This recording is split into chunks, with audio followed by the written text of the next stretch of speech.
Rachel Zegler collapses as Disney removes Snow White off shelves. There are moments in Hollywood history where everything changes, where a film goes from a studio's crown jewel to a cautionary tale overnight. This is one of those moments. Rachel Zegler, once hailed as Disney's next great leading lady, has officially hit rock bottom. And the collapse was as spectacular as it was brutal. Disney, a company that practically invented the modern fairy tale, is now doing something almost unthinkable. They are pulling Snow White from shelves and theaters across the country, quietly, erasing one of their own projects as if it never even existed. Billions have been lost. Theaters stand empty. Merchandise gathers dust on store shelves. And future woke reboots are reportedly being scrapped altogether behind closed doors. But the most public meltdown isn't inside Disney's boardrooms. It's Rachel Zegler herself. After months of defending Snow White against a growing mountain of backlash, Rachel now finds herself at the epicenter of one of the most disastrous PR implosions in recent memory. Breaking down on live streams, ranting in interviews, collapsing under the weight of public rejection, the young actress is facing the brutal reality that her career may never fully recover from the damage done. It all started with theater owners who rebelled. Contractually, they were supposed to keep Snow White on screens for a set number of weeks. But with each passing day, audiences dwindled. Even prime weekend showings were almost empty. Theater managers begged Disney to let them pull the film early. In many cases, they didn't wait for permission. They swapped Snow White out for anything else, old reruns, indie films, even local documentaries. Anything was better than showing row after row of empty seats. One viral video captured the disaster perfectly. A fan posted footage from inside a Snow White screening. The camera panned across a dark theater, echoing and empty. You could count the attendees on one hand. The atmosphere felt less like a major Disney release and more like a forgotten school assembly. Overseas, the embarrassment went even deeper. In Lebanon, the government didn't just allow theaters to stop showing Snow White. They banned it altogether. Not just in theaters, but from all forms of distribution. It was an unprecedented blow. Meanwhile, in a painful twist, another Disney property, Lilo and Stitch, was quietly outgrossing Snow White in its opening weekend. A simple, heartfelt story about a girl and her alien dog was pulling bigger numbers than Disney's supposed tentpole princess reboot. It wasn't just a failure, it was a humiliation. Even the merchandise told a bleak story. Disney had tried to control supply, shipping Snow White dolls and t-shirts in limited batches to create a sense of demand. But months later, shelves remained full. Nobody was buying. Discounts and bundle offers failed to move the unsold inventory. It wasn't just a box office flop. It was a full-blown branding catastrophe. And standing at the center of this implosion was Rachel Zegler, a figure once painted as the future of Disney, now treated by many as the symbol of where it all went wrong. Behind the scenes, tensions were boiling over. Gal Gadot, who played the evil queen opposite Rachel's Snow White, gave a carefully worded interview that spoke volumes without saying too much. She didn't defend Rachel. Instead, she alluded to a deep disconnect between what the movie promised and what fans received. She pointed to a lack of teamwork on set, saying it made the entire experience exhausting. When asked if she would ever speak more openly about her time working on Snow White, Gal answered with a chillingly ambiguous line, "I'll talk about that when I feel comfortable. In Hollywood, that's as close to a public indictment as you can get without outright naming names." Meanwhile, Rachel's other co-star, Andrew Burnap, simply didn't show up to the premiere. No press appearances, no support, no red carpet smile. It later emerged that Rachel herself had joked during an interview that all of Andrew's scenes might get cut. They practically were. For any actor, hearing your co-star say that publicly before a movie even premieres would be devastating. No wonder Andrew walked away quietly.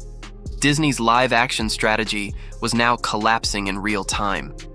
Plans for a Tangled remake, once earmarked as the next billion-dollar princess adaptation, were abruptly canceled. No teaser trailers, no grand announcement, just quietly shelved. Insiders confirmed that Rachel Zegler had been considered a frontrunner to play Rapunzel. After the Snow White debacle, Disney wasn't willing to take that risk again. It was more than just one actress under fire.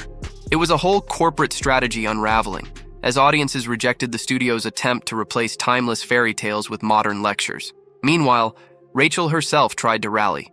She posted emotional Instagram stories. She gave tearful interviews. She insisted that people would still line up to see her at like this is her operating level of intelligence here, just so you know, just her factory setting of intelligence. But reality was less kind. When Rachel attended a screening of Snow White, smiling and holding a bouquet of flowers like it was a celebration, the truth was impossible to hide. The theater was practically empty. A few scattered attendees, no cheers, no buzz, just silence and awkward glances. Photos and videos of the moment spread like wildfire online. Some called it Snow White and the 7 empty seats. Others joked that Rachel had thrown a party for a ghost town. Memes exploded across social media. Instead of a triumphant return, Rachel had walked straight into the heart of the internet's next big punchline. The numbers that followed were devastating. Snow White failed to crack $100 million at the US box office, a catastrophic result given its enormous budget and global marketing push. Its IMDb score plunged to one of the lowest in Disney's modern history. Critics and audiences alike savaged the film. What had once been a bold attempt to modernize a classic had instead alienated almost everyone. And if the collapse wasn't complete enough, along came Minecraft. The live-action Minecraft movie dropped just weeks after Snow White and immediately crushed it at the box office. What many dismissed as a childish film about pixelated blocks turned out to be exactly what audiences were craving. Fun, lighthearted adventure without political baggage, no lectures, no heavy-handed messaging, just entertainment. Jack Black, the star of Minecraft, captured hearts by doing what Rachel didn't, respecting the audience. He spoke passionately about embracing the Minecraft universe, sharing memories of playing the game with his kids, leaning into nostalgia and fun rather than trying to fix the past. The results spoke for themselves. While Snow White struggled to limp past $100 million, Minecraft sailed past $700 million globally in just a few short weeks. In interviews, Jack Black celebrated the fans. Rachel had lectured them. Suddenly, Disney's Princess Playbook looked like a bad joke, while a movie about building blocky houses became the unlikely hero of Hollywood's spring box office. And the fallout for Rachel is just beginning. Insiders now report that her future projects are being reconsidered. Casting directors are nervous. Studio executives are wary. Being the face of Disney's biggest flop in years carries a heavy price, and Rachel's name, once attached to Oscar buzz, now triggers boardroom anxiety. Meanwhile, Hollywood's most savage satirists are circling. South Park already delivered a brutal takedown of Disney's recent content strategies. Rumors are swirling that Family Guy and The Simpsons will follow suit, and if they do, Rachel could find herself immortalized for all the wrong reasons. Rachel Zegler's rise and fall isn't just a story about one movie. It's a story about the changing tides in entertainment. Audiences are growing weary of being talked down to. They want magic, not marketing. They crave sincerity, not slogans. And when studios forget that, they risk losing not just a box office battle, but the very trust that built their empires. As for Rachel, her next moves will be critical. A sincere, humble comeback is still possible. Hollywood loves a redemption story.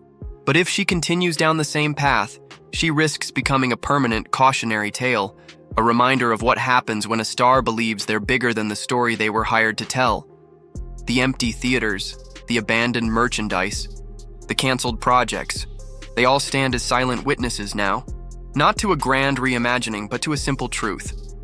No matter how many buzzwords you throw at a story, audiences will always know the difference between real magic and a lecture in disguise. Now it's your turn. Was Rachel Zegler unfairly blamed for Snow White's failure? Or did her own choices doom the project? Can she salvage her career, or has Hollywood already moved on? Drop your thoughts in the comments. I'm reading them all. And if you found this breakdown as wild as I did, don't forget to like, subscribe, and smash that notification bell. Trust me, you're going to want front row seats for whatever Hollywood meltdown comes next.